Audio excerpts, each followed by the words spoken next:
बाबा जी की प्यारी साध संगत जी, सभी को प्यार भरी राधा स्वामी जी, आपका हमारे YouTube चैनल गुरु की नगरी में बहुत बहुत स्वागत है। संगत जी, हम जो भी साखी आपको सुनाते हैं उसको पूरा सुना करें। इससे आपका ही फायदा है, क्योंकि जब आप उस कुल मालिक की बातें सुनते हो तो आपके अंदर परमात्मा से मिलने का शौक पैदा होता है और आपका मन इस दुनियादारी से निकलकर उस कुल मालिक की तरफ लग जाता है। क्योंकि जब परमात्मा चाहता है कि कोई आत्मा घर लौट आए तो वह उसके अंदर गहरे अकेलेपन की भावना जगा देता है और उसे ऐसा लगता है जैसे उसका कुछ खो गया हो। यह परमात्मा का आत्मा को याद दिलाने का एक निराला ढंग है कि उसका असली घर इस संसार में नहीं बल्कि प्रकाश के सागर में है, जहां से वह आई है। बाबा जी भी अक्सर अपने सत्संग में कहते हैं कि नाम की कमाई करो, शब्द की कमाई करो, मौत का कुछ पता नहीं कि कहाँ आ जाए, फिर बहुत पछताना पड़ेगा, फिर कोई सुनने वाला नहीं होगा। अभी हमारे पास समय है, क्योंकि जब शरीर बूढ़ा हो जाता है फिर भजन सिमरन बिल्कुल नहीं होता है। क्योंकि जब उम्र बहुत ज्यादा हो जाती है तो शरीर धीरे धीरे हमारा साथ छोड़ने लग जाता है और काल हम पर हमला कर देता है। साध संगत जी, हमारा साखी सुनाने का बस यही मकसद है कि आप ज्यादा से ज्यादा लाभ प्राप्त कर सके। तो साध संगत जी, शुरू करते हैं आज की साखी। गुरु प्यारी साध संगत जी, यह बातें एक कमाई वाली सत्संगी माता जी की है। उन्होंने आने वाले समय का जिक्र कुछ ऐसे किया है। साध संगत जी, बातें शुरू करने से पहले आपसे कुछ पंक्तियां साझी कर रहा हूं, जिनमें कलयुगी दुनिया का हाल बताया गया है। कृपया ध्यान दें जी। कतक बाद निनायवे, शामिल सेवा साल, जो बीतेगा सो कहूं, सुनियो करके ख्याल। इस मगर के मास में पड़ेगा कहरी काल, अन्न मिले नहीं ढूंढया, बुरा होगा हाल। बहुत बीमारी पड़ेगी, तरह तरह के रंग, ऐसा भाना होएगा नहीं कहन के योग। खत्म दवाई होएगी, होना नहीं इलाज। पशु मरे बिन घास के, मानस बिना इलाज। ऐस भूख के दुख में ऐसा होए अपमान, सिदक का सहारा हौसला, रहे न धर्म ईमान। छोड़ जाएगी स्त्री अपने पति का साथ, जहर दएगी पुत्र को माता अपने हाथ। पिता त्यागे पुत्र को, पुत्र त्यागे बाप, ऐसा हो या ना होएगा दुनिया भर में पाप। साध संगत जी, इन पंक्तियों को पढ़ने के बाद माता जी ने बहुत सारी बातें बताई कि आने वाला समय कैसा होगा। उन्होंने फरमाया कि जैसे जैसे समय बीतता जा रहा है, हम आगे बढ़ रहे हैं, समय निकल रहा है, वैसे वैसे ही माहौल उतना ही ज्यादा खराब भी होता जा रहा है। अगर हम ख्याल करें कि पहले जो लोग थे उनमें कितना प्रेम होता था, कितना प्यार होता था, वह एक दूसरे की कितनी मदद करते थे और तब इतने लड़ाई झगड़े भी नहीं होते थे, इतना पाप भी नहीं होता था। लेकिन अगर अब देखा जाए, समाज में कितनी कितनी बातें होती हैं, कितने पाप होते हैं जिनका कोई अंदाजा भी नहीं लगाया जा सकता। इतना ही नहीं, आगे जो होगा वह इससे भी अधिक होगा।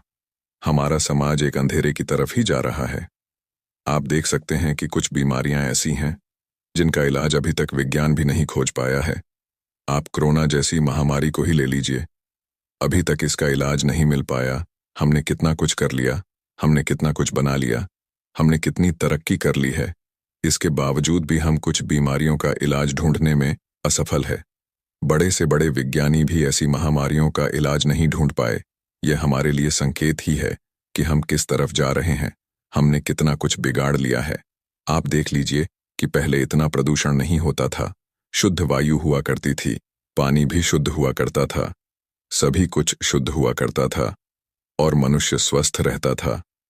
उसे बीमारी लगने के कारण बहुत ही कम होते थे, कोई कोई ही बीमार होता था और उस समय इतनी दवाइयां भी नहीं होती थीं, लेकिन फिर भी लोग ठीक हो जाया करते थे। लेकिन आज के समय में हमने सब कुछ दूषित कर दिया है, पानी शुद्ध नहीं है, वायु शुद्ध नहीं है और अन्य बीमारियों को हमने बुलावा दे दिया है, जिसके कारण हमारा रहन सहन बिगड़ गया है। बाबा जी भी अक्सर अपने सत्संग में कहते हैं कि परमात्मा ने इस धरती को बहुत खूबसूरत बनाया था, इंसान ने इसका सत्यानाश कर दिया है। तरह तरह की बीमारियां हमें लगी पड़ी हैं और इसी के कारण हमारे पास लाखों बहाने हैं कि हमसे नाम की कमाई नहीं होती। जब बात भजन सिमरन की आती है, नाम की कमाई की आती है, तब हम इन बीमारियों का बहाना लगाते हैं या फिर कुछ और बहाने लगाते हैं कि हमसे नाम सिमरन नहीं होता। वह हमारी वजह से ही है। जो भी किया है हमने किया है। कुदरत तो जैसे पहले थी वैसे ही अब है, उसको खराब हमने किया है। हमने अपना ही वातावरण खुद ही दूषित किया है, खुद ही बीमारियों को निमंत्रण दिया है और आगे होने वाली स्थिति इससे भी खराब हो सकती है। जैसे कि उन पंक्तियों में कहा गया है कि आगे अनाज मिलने के स्रोत बहुत कम होंगे, ढूंढने से भी नहीं मिल पाएगा।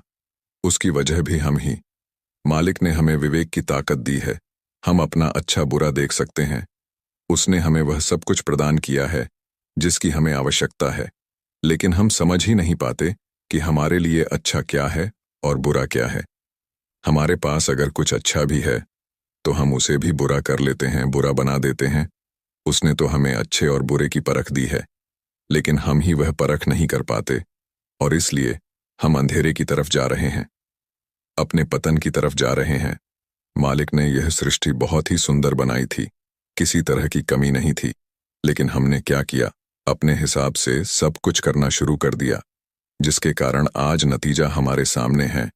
कितनी बार फरमाया गया है कि कुदरत से खिलवाड़ मत करो, लेकिन हम मानते कहाँ हैं, अपनी मनमर्जी करते हैं। और जब बाद में कोई मुसीबत आ जाती है तब हम चिल्लाते हैं, उसके आगे फरियाद करते हैं कि यह उसने क्या कर दिया, जबकि उसकी वजह हम ही हैं। लेकिन हम दोष उसे देते हैं, जो कि बिल्कुल गलत है।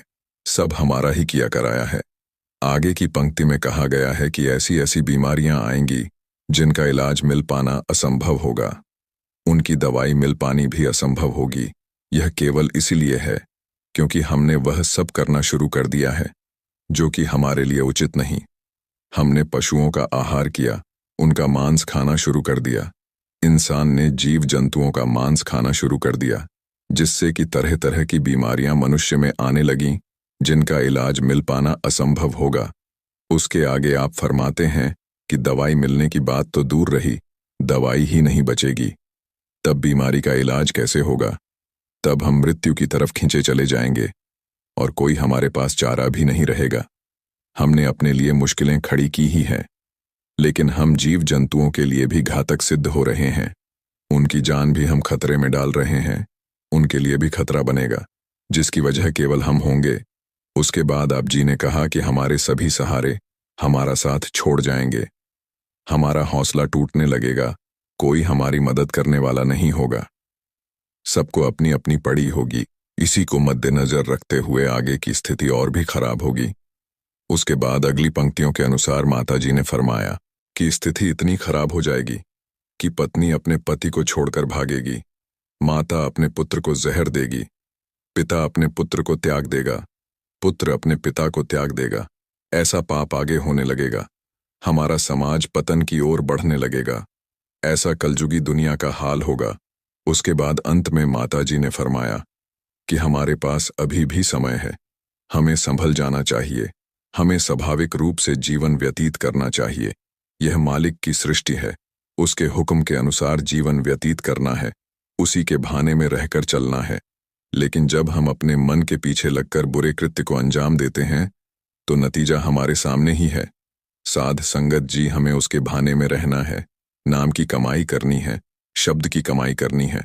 बस यही है जो हमारे साथ जाने वाली है, बाकी यही का यही धरा पड़ा रह जाना है। इसलिए फालतू बातों को भुलाकर नाम की कमाई की तरफ ध्यान देना है।